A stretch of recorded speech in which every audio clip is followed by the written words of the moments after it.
Hey guys, welcome to learning bio. तो I hope आप लोग बढ़िया होंगे और इस जो बारिश का मौसम है उसे एंजॉय कर रहे होंगे। तो इसी बारिश के मौसम को एंजॉय करते हुए आज मैं लेके आई हूँ एक और नया वीडियो। तो आज के इस सेशन में हम पढ़ने वाले हैं मेटाजोआ के बारे में। जी हाँ, अभी तक हम देख रहे थे प्रोटोजोआ के बारे में, तो आज हम कुछ नया पढ़ने वाले हैं, वो है मेटाजोआ के बारे में। नया तो नहीं है, पुराना ही, लेकिन आज हम शुरू करने वाले हैं तो ये नया ही है। तो आज हम थोड़ा सा इंट्रोडक्शन देखेंगे मेटाजोआ के बारे में कि होता क्या है, मेटाजोआ किसे कहते क्या है। ठीक है, तो आज जो सारी बातें हैं वो क्लियर होने वाली है। तो चलिए वीडियो को डिले ना करते वीडियो को स्टार्ट करते हैं। तो चलिए वीडियो को स्टार्ट करते हैं। तो सबसे पहले आप देख रहे हैं ऊपर की जो मेजर हेडिंग है हमारे इस सेशन की, वो है metazoa. On the basic of the number of cell forming the body, means हमारी जो बॉडी है उसे बनने में कितने नंबर ऑफ सेल लग रहे हैं, मीन्स हमारी बॉडी कितने नंबर ऑफ सेल से बन रही है। इसी की बेसिस पे, नंबर ऑफ सेल की बेसिस पे हमारे बॉडी को दो भागों में बांटा गया है। क्या ये कह सकते हैं कि on the basic of the number of cell forming the body, means body बनने में कितने नंबर ऑफ सेल लग रहे हैं, उसके अकॉर्डिंग एनिमल्स किंगडम को दो सब किंगडम में बांटा गया है। ओके, तो जो पहला हमारा एनिमल्स किंगडम है हो गया वो है प्रोटोजोआ, एंड जो दूसरा हमारा एनिमल्स किंगडम है वो है मेटाजोआ। तो on the basic of the number of cell forming the body, animals kingdom को दो सब किंगडम में बांटा गया है, प्रोटोजोआ एंड मेटाजोआ। जो हमारा प्रोटोजोआ है वो ऑलरेडी हम डिस्कस कर चुके हैं। मैंने प्रोटोजोआ के ऊपर बहुत सारे वीडियो बनाए हुए हैं, आप जाके उसे देख सकते हैं, चेक कर सकते हैं, एंड प्रोटोजोआ के बारे में डीप स्टडी कर सकते हैं, उसके बारे में जानकारी हासिल कर सकते हैं। फिर भी हम यहाँ पे थोड़ा सा देख लेंगे कि जो प्रोटोजोआ है वो है यूनिसेलुलर और एसेलुलर। इन्हें यूनिसेलुलर या एसेलुलर भी बोलते हैं। जबकि जो हमारा मेटाजोआ है वो मल्टीसेलुलर है, यानी कि बहुत सारे सेल से बना है। एक ये बोलता है कि मेरा एक सेल में कोई काम नहीं बनने वाला, मुझे एक सेल की ज़रूरत ही नहीं है, मुझे भाई बहुत सारे सेल की ज़रूरत है, मुझे बहुत सारी सेल ला के दो तभी मेरा काम होगा, नहीं तो भैया हम तो बैठे रहेंगे।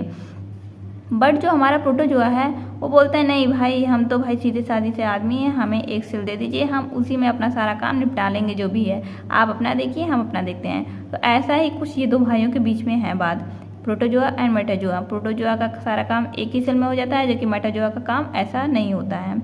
ठीक है, तो ये बात क्लियर हो गई। तो अब हम चलते हैं मेटाजोआ के बारे में थोड़ा सा आगे स्टडी करते हैं।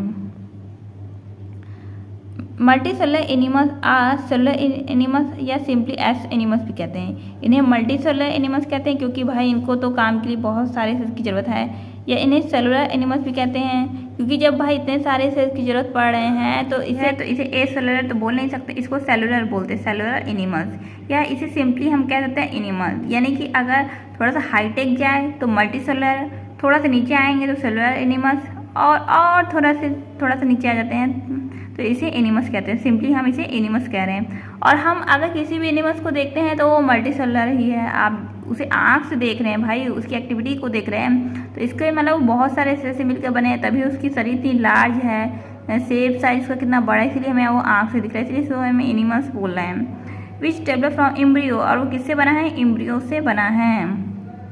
नेक्स्ट जो हमारी लाइन है, body cell differentiated into tissue and organ for different specific function. उनके जो सेल हैं वो डिवाइड होंगे, सेल डिवाइड होते होते टिश्यू बनाएंगे, एंड टिश्यू डिवाइड होते होते ऑर्गन बना लेंगे। जब एक ऑर्गन बन गया, एक स्पेसिफिक ऑर्गन बन गया, तो वो स्पेसिफिक जो ऑर्गन है वो स्पेसिफिक वर्क के लिए होता है। इसीलिए तो भाई अलग अलग हमारे सेल्स हैं, एक सेल की ज़रूरत नहीं है, बहुत सारे सेल्स की ज़रूरत होती है, क्योंकि हर सेल अपना अलग अलग काम करेगा। अगर एक ही सेल में सारे काम हो जाते तो क्या ज़रूरत थी इतने सारे सेल की।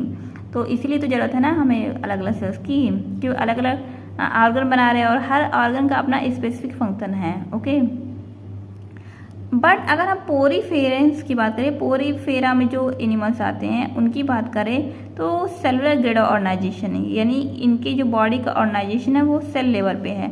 एंड अगर सिलेंटेट की बात करें या सिलेंटेटा की बात करें तो टिश्यू ग्रेड ऑफ ऑर्गेनाइजेशन है। ओके, तो पोरीफेरा एंड सिलेंटेटा हो गया सेलुलर ग्रेड ऑफ ऑर्गेनाइजेशन है, और जो सिलेंटेटा है वो टिश्यू ग्रेड ऑफ ऑर्गेनाइजेशन है। नेक्स्ट हम चलते हैं आगे मल्टी सेलुलर, अगर अब देखिए मल्टी सेलुलर में तो केवल एनिमल्स तो नहीं आएंगे, मल्टी सेलुलर में एनिमल्स आएंगे तो साथ साथ प्लांट भी आएंगे। ओके, क्योंकि प्लांट भी बहुत सारे सेल से बना है, एक सेल्स में उनका भी कोई काम नहीं होने वाला, उनको भी एक सेल की ज़रूरत ही नहीं है, उनके बहुत सारी सेल की उनको ज़रूरत है। तो अगर स्पेस की बात करें तो जो हमारा मल्टी सेलुलर है वो प्लांट और एनिमल्स में बटा हुआ है। मीन अगर प्लांट की बात करें तो प्लांट को मेटाफाइटा कह देंगे इसी के अकॉर्डिंग, और एनिमल्स की बात करेंगे तो उससे मेटाजोआ की बात करेंगे। मीन्स अगर देखिए मैं थोड़ा सा और शुरू से समझाने की कोशिश करती हूँ, जो हमारा एनिमल्स है और जो हमारा प्लांट है वो बहुत सारे मिनी सेल से बना है। तो अगर मेटाफाइटा की बात करें तो मीन्स वो प्लांट की बात हो रहा है, एंड अगर मेटाजोआ की बात हो रहा है तो वो एनिमल्स की बात हो रहा है। ओके, अब हम बात करते हैं लोअर मेटाजोआ की, यानी इसे भी दो भागों में बांट दिया गया। देखिए अब साइंस है, एक में हमारा काम चलना ही नहीं है, तो हमने मेटाजोआ को भी समझने के लिए अच्छे से इसे डिवाइड कर दिया है, एक लोअर मेटाजोआ में और एक है हायर मेटाजोआ में। तो जो लोअर मेटाजोआ होता है उसमें क्या क्या आता है, उसमें आता है पोरीफेरा, सिलेंट्रेटा, प्लेटीहेल्मिथी, एस्केल्मिथी जिसको निमेटोड बोलते हैं, एंटोप्रोटेक्टा और एकैंथोसिफेला। ओके, ये एंटोप्रोक्टा है और एकैंथोसिफेला है। जनरली इसे लोअर मेटाजोआ कहते हैं, एंड ये अनसेगमेंटेड हो सकते हैं, रेडियली हो सकते हैं, बायलेटरल हो सकता है। ये सिमेट्री की बात कर रहा है, ये सिमेट्री की बात कर रहा है कि इसमें सिमेट्री कैसी कैसी हो सकती है। सेगमेंटेड भी हो सकते हैं, रेडियल भी हो सकती है, बायलेटरल भी हो सकता है, डिप्लोब्लास्टिक हो सकते हैं, ट्रिप्लोब्लास्टिक भी हो सकते हैं, एसिलोमेट भी हो सकते हैं और स्यूडोसिलोमेट भी हो सकते हैं। आप इन सब चीज़ों को बिल्कुल लेके कंफ्यूज मत होइएगा कि क्या लिखा है, इसका मतलब क्या है, इस मतलब इनका मतलब क्या निकल रहा है। मैं एक वीडियो अपलोड करूँगी, उसमें मैं सिमेट्रिक जो भी बॉडी की सिमेट्रिक है उनके बारे में मैं अच्छे से बताऊँगी, एंड जो भी एम्ब्रियो के बेसिस पे जो डिप्लोब्लास्टिक है, एक्टोडर्म, मेसोडर्म, एंडोडर्म, मैं उसको भी क्लियर करूँगी। ओके, एंड उसके बाद जो होता है हमारा नेक्स्ट है हायर मेटाजोआ। तो अब इसके अलावा जो हमने अभी पढ़ा है उसके अलावा जो आते हैं वो हायर मेटाजोआ में आते हैं, जैसे मोलस्का, एनिलिडा, आर्थ्रोपोडा, इकाइनडर्मेटा और कॉर्डेट्स जो हमारे हैं, एंड साथ ही साथ ट्रिप्लोब्लास्टिक होते हैं। तो अभी जो आपको याद रखना है वो सिर्फ इतना याद रखना है, अगर हम बात करें कि मेटाजोआ होता क्या है तो हमें सिर्फ इतनी सी बात याद करनी है, जो हमारा बॉडी है वो एक सेल से नहीं बना है, कई सारे सेल्स से बना है। तो उस नंबर ऑफ सेल्स के अकॉर्डिंग जो बॉडी डिवाइड होता है वो हमारा दो भागों में डिवाइड होता है, प्रोटोजोआ और मेटाजोआ। हमारा जो मेटाजोआ है वो मल्टी सेलुलर है, जिसको सेलुलर एनिमल्स भी कह सकते हैं या सिंपली एनिमल्स भी कहते हैं, जो एम्ब्रियो से डेवलप हुआ है। साथ ही साथ आप देखिए इनकी सेल्स हैं, सेल टिश्यू में टिश्यू ऑर्गन डिवाइड हो और एक स्पेसिफिक ऑर्गन बना दिए, उस स्पेसिफिक ऑर्गन का एक स्पेसिफिक फंक्शन होता है। बट यहाँ पे कुछ एक्सेप्शन भी है कि जो पोरीफेरा है वो सेलुलर ग्रेड ऑफ ऑर्गेनाइजेशन है और जो सिलेंट्रेटा है वो टिश्यू ग्रेड ऑफ ऑर्गेनाइजेशन है। ओके, फिर हमने क्या काम किया, जहाँ प्लांट की बात हो रही थी वहाँ पे मेटाफाइटा हो गया और जहाँ एनिमल्स की बात हो रही थी वहाँ मेटाजोआ हो गया। फिर हमने बात की कि लोअर मेटाजोआ में कौन कौन से आते हैं। देखिए हमने क्या काम किया, मेटाजोआ को भी दो कैटेगरी में बांट दिया है समझने के लिए, लोअर में और हायर में। तो लोअर में हमारा पोरीफेरा, सिलेंट्रेटा, प्लेटिहेल्मिथी, एस्केल्मिथी, एंटोप्रोक्टा और एकैंथोसिफेला आते हैं।